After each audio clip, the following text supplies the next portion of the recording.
Here I am again, ready to do some language arts. Here we go.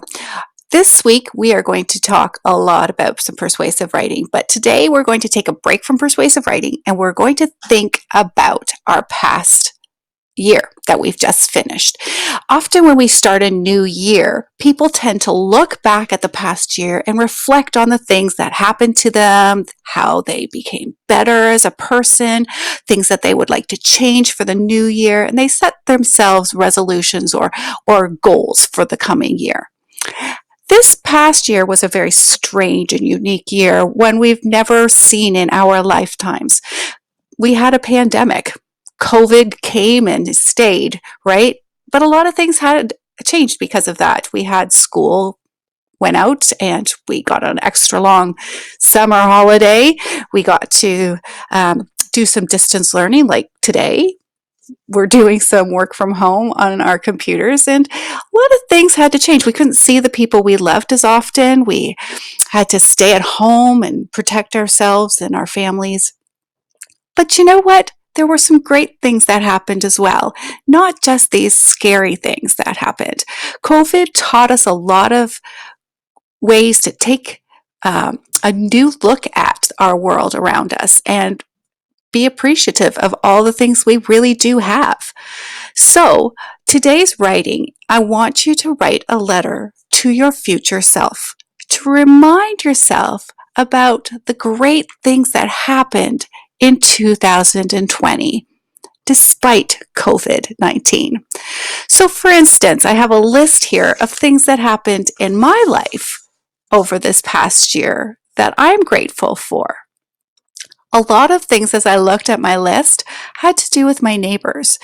We were pretty lonely without Nathan and Curtis and Stephen at home, so we actually started spending more and more time with our neighbors around our community, and we would stand on the sidewalks and we talk, and Mr. Harrison put some hopscotch paintings on the ground on the sidewalk so that we would run and play and do things like that outside with our neighbors. We took a lot of long walks with our dog, and we stopped and we talked to people along the way. We kept our physical distance, but we got to meet a whole bunch of new people we had never met before because we were busy with work and our own lives inside of our own homes. We also got to spend more time outside, didn't have to work as long. We had campfires almost every night in the summer. I got a lot of reading done. I also, as you can see behind me, I've been working on my art a lot more. I've been spending detailed time developing my quilting skills and my painting, any of the art skills that I have been working on over the last little while. I was able to really develop them and do some more research on them and spend quality time just having fun with color and techniques that I hadn't had time with before. So these are some things that I am grateful for, and I would write to myself and tell myself in a letter how grateful I was for the time to just slow down. I didn't get to see my family as much, but I learned how to do a Google Meet and I learned how to have a classroom online.